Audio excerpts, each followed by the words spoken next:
नमस्कार, बहुत स्वागत है आपका। आपके साथ मैं हूं पल्लवी परिहार और बुलेटिन की शुरुआत करेंगे मध्य प्रदेश की खास खबरों के साथ। मध्य प्रदेश के मुख्यमंत्री डॉक्टर मोहन यादव की अध्यक्षता में मंत्रालय में हुई कैबिनेट बैठक में कई अहम फैसले लिए गए।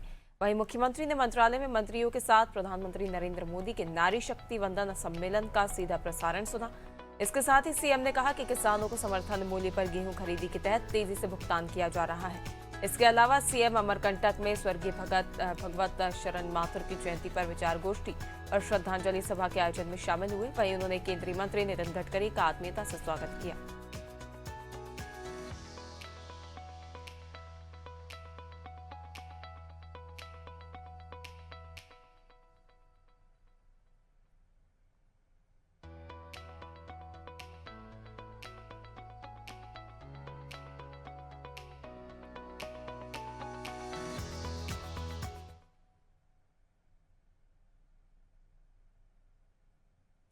मध्य प्रदेश के मुख्यमंत्री डॉक्टर मोहन यादव की अध्यक्षता में मंत्रालय में हुई कैबिनेट बैठक में कई अहम फैसले लिए गए। बैठक की शुरुआत वंदे मातरम गान से हुई और स्वास्थ्य राज्य मंत्री नरेंद्र शिवाजी पटेल ने फैसलों की जानकारी दी। कैबिनेट ने महिला सशक्तिकरण के तहत नारी शक्ति वंदन को लेकर पीएम नरेंद्र मोदी का आभार जताते हुए 10 से 25 अप्रैल तक प्रदेश भर में विशेष कार्यक्रम आयोजित करने का निर्णय लिया। वहीं सागर जिले की 286 करोड़ की मिडवासा सिंचाई परियोजना को भी मंजूरी दी गई, जिससे 7,200 हेक्टेयर सिंचाई क्षेत्र बढ़ेगा। खाद पर न्यूट्रिएंट बेस्ड सब्सिडी को लेकर भी केंद्र का आभार जताया गया। इसके अलावा जनजातीय महोत्सव, दुग्ध उत्पादन बढ़ाने, सड़क विकास, पोषण और विभिन्न सामाजिक योजनाओं के साथ मंडला, मंदसौर, राजगढ़, नीमच, सिंगरौली और श्योपुर में बन रहे मेडिकल कॉलेजों के कार्यों को निरंतर जारी रखने की मंजूरी दी गई।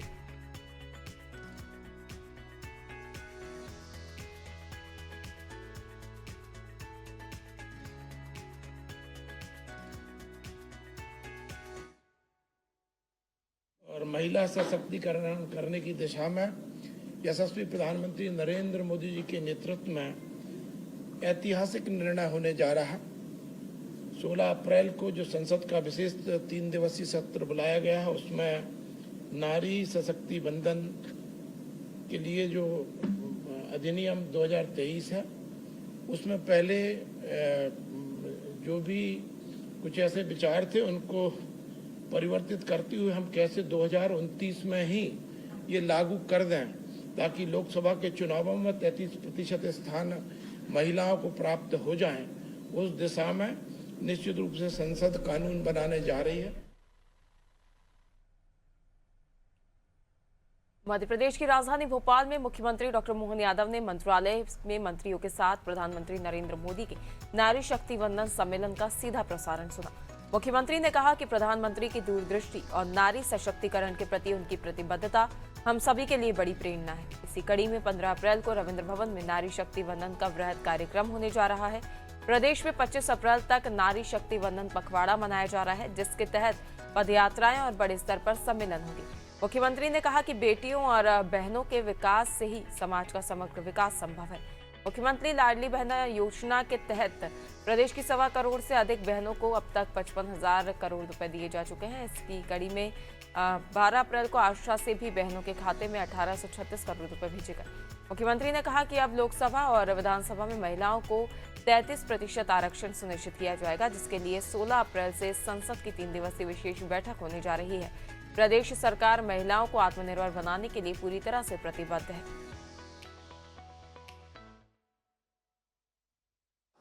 महिला सशक्तिकरण के लिए यह सप्ताह ऐतिहासिक होने वाला है।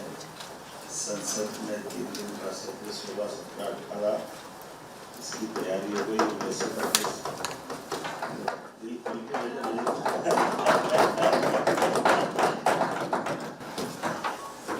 10 अप्रैल से ही अपने 10 अप्रैल से 25 अप्रैल तक नारी सशक्तिकरण की पखवाड़े की विभिन्न प्रकार की योजना बनी है। और खासकर इसमें गैर राजनीतिक दल के नाते से इसको सबको अपने लोगों को जोड़ना भी और प्रयास भी करना है।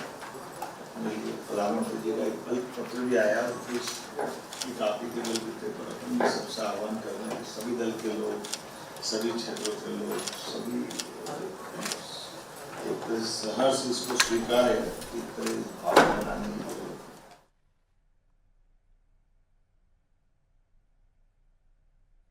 मध्य प्रदेश में किसानों को समर्थन मूल्य पर गेहूं खरीदी के तहत तेजी से भुगतान किया जा रहा है। मुख्यमंत्री डॉक्टर मोहन यादव ने जानकारी दी कि केवल 2 दिनों में किसानों को 6 करोड़ 37 लाख रुपए का भुगतान किया गया है। इससे किसानों को समय पर आर्थिक लाभ मिल रहा है और व्यवस्था पर भरोसा बढ़ा है।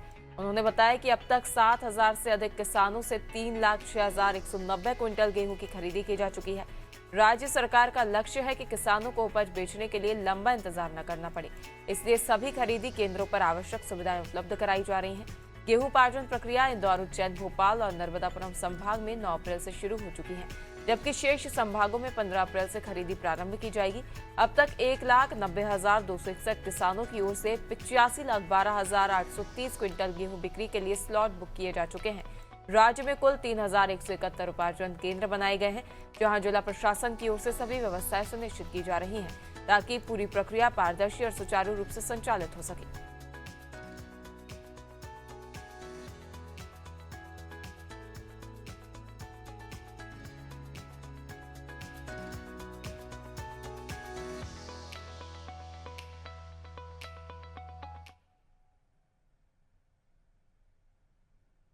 अमरकंटक में श्री नर्मदे हर सेवा न्यास के संस्थापक अध्यक्ष स्वर्गीय भगवत शरण माथुर की जयंती पर विचार गोष्ठी और श्रद्धांजलि सभा का आयोजन किया गया। कार्यक्रम में सीएम डॉक्टर मोहन यादव मुख्य अतिथि के रूप में शामिल हुए। सीएम ने कार्यक्रम स्थल पर प्रदर्शनी का अवलोकन किया और मंच से संतों का स्वागत किया। इस दौरान संतों ने मुख्यमंत्री को तुलसी का पौधा भेंट कर सम्मानित किया। मुख्यमंत्री ने कहा कि स्वर्गीय माथुर जी के नर्मदा संरक्षण के संकल्प को आगे बढ़ाया जा रहा है। सीएम ने पर्यावरण संरक्षण को लेकर प्रकृति से जुड़ने और जिम्मेदारी निभाने का संदेश दिया। कार्यक्रम में मुख्यमंत्री ने महत्वपूर्ण घोषणाएं भी की।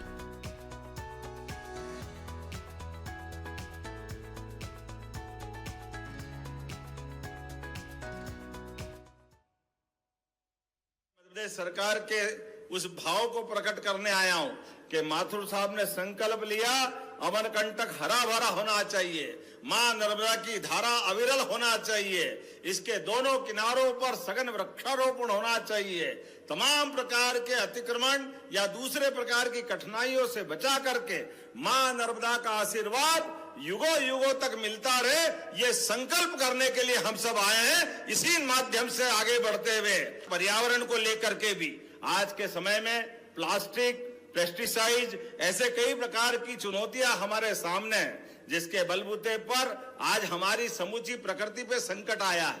अब देख रहे हैं कि नहीं देख रहे? अप्रैल में ओले गिर रहे, या अप्रैल में ओले कैसे गिर सकते हैं? ओले गिरने का जो समय आता है, लेकिन समूचा परिवर्तन आया माहौल का। ऐसे में हमको वापस जड़ों की तरफ जुड़ना पड़ेगा, पर्यावरण से प्रेम करना पड़ेगा। प्रकृति के साथ जुड़ने की हमारी संस्कृति तो सनातन काल से है। कितना अच्छा लगता है जब हमारे अतिथियों का सम्मान भी होता है तो तुलसी के पौधे के साथ होता है। ये संस्कृति हमारी हमको गौरवान्वित करती है, आनंदित करती। जब आपने बात रखी है तो ये गौशाला को अनुदान चालू करा देंगे, चिंता मत करना। आपके अपने इस स्थान की गौशाला को मध्य प्रदेश सरकार की ओर से, और आपने कहा प्रवचन और बाकी स्थान की कोई जरूरत है, आप एस्टिमेट भिजवाना, कलेक्टर यहाँ से मेरे अपनी तरफ से मंजूरी देने की घोषणा करता हूँ कि हाँ, यहाँ हमारे सभी प्रकार के कार्यक्रम को बढ़ाने के लिए वो सब भी आवश्यक है। लेकिन एक निवेदन है, पर्यावरण हितैषी बनाना। ये सीमेंट कंक्रीट के जंगल हमारे अमरकंटक की शोभा को रोकते हैं। हमारी अपनी पवित्र धारा की तरफ भी हमको देखने की आवश्यकता है। भोपाल पहुंचे केंद्रीय मंत्री नितिन गडकरी का मुख्यमंत्री डॉक्टर मोहन यादव ने आत्मीयता से स्वागत किया। भोपाल आगमन पर मुख्यमंत्री ने केंद्रीय मंत्री का अभिनंदन किया। इस दौरान मुख्यमंत्री ने उनके प्रदेश आगमन पर प्रसन्नता व्यक्त की।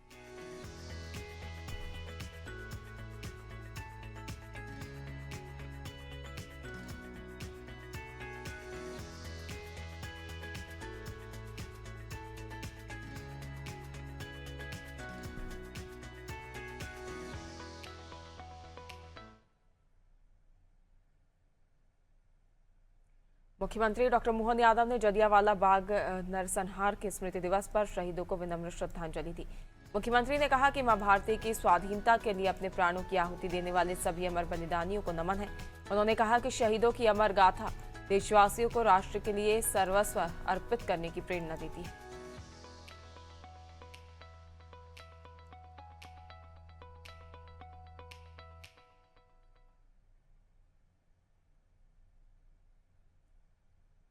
मध्य प्रदेश के मुख्यमंत्री डॉक्टर मोहन यादव ने प्रभु वल्लभाचार्य की जयंती पर प्रदेशवासियों को बधाई दी। मुख्यमंत्री ने कहा कि प्रभु वल्लभाचार्य सगुण भक्ति परंपरा के आधार स्तंभ थे। उन्होंने अंतर मीमांसा, सुबोधिनी, टीका और तत्वार्दीप निबंध समेत कई ग्रंथों के माध्यम से भक्ति मार्ग का संदेश दिया है।